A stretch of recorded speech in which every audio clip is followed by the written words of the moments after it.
Okay, guys, good morning. I'm having audio trouble this morning with Blackboard. I'll be sending you an email. Hope you catch it. And this YouTube video will be up instead of the classroom time tomorrow. Um, Sometimes I think it actually works better, but that's not the call I have to make. So anyhow, here's some feedback that I think will help you this week. First of all, I hope you enjoyed the machine stops that you read last week. Please make sure you are reading the weekly commentaries. Those are intended to help you kind of reflect on the prior week's work again and see what went right, what went maybe a little off. And then the intent is for you to go, oh, okay, I get this, I can apply this in my future assignments. Do let me know if you have questions. So this week is kind of heavy lit week. You've got two short stories, and they are relatively short. One very short poem. I want to give you a little background. Harrison Bergeron is satire. And it's not going to make any sense if you don't read it as a satire. So if you like Saturday Night Live or Family Guy or The Office, you like satire. And satire is the use of humor, irony, exaggeration, or ridicule to expose and then criticize other people's stupidity or something going wrong politically or maybe a particular topic. And of course, in this story, the topic under examination is that of equality. Equality, that sounds great. Vonnegut's saying, wait a minute, let's look at what happens if it goes too far. Vonnegut lived from 1922 to 2007. He wrote Harrison Bergeron in 1961. It's always important to consider historical context, what was going on in the 60s.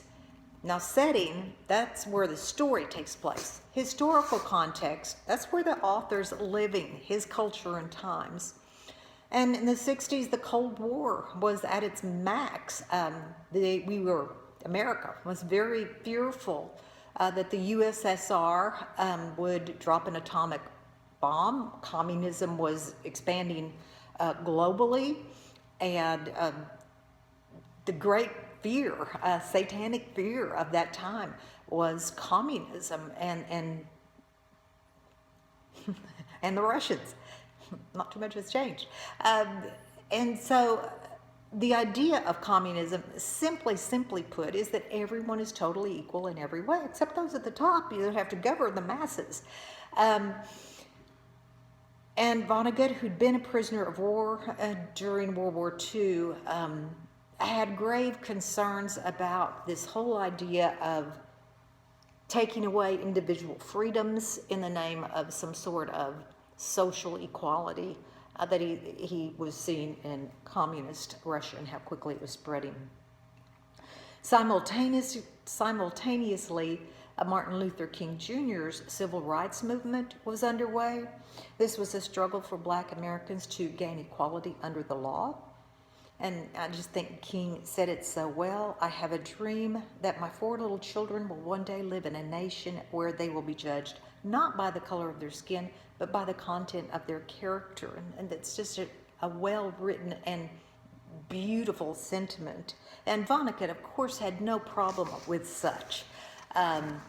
He did have concerns about government, about governmental overreach, and that, again, dystopian writers, that possibly things could go so far as to pit ideas of equality against ideas of freedom, that at some point in time these would start clashing. And I think, in all honesty, we see some of that today. There's a real tension in some quarters as to these two ideas. Your second story is We Ate the Children Last. This story was written in 2011 by Yann Martel, who wrote, you may have heard of The Life of Pi or seen the movie. It was pretty successful a few years back.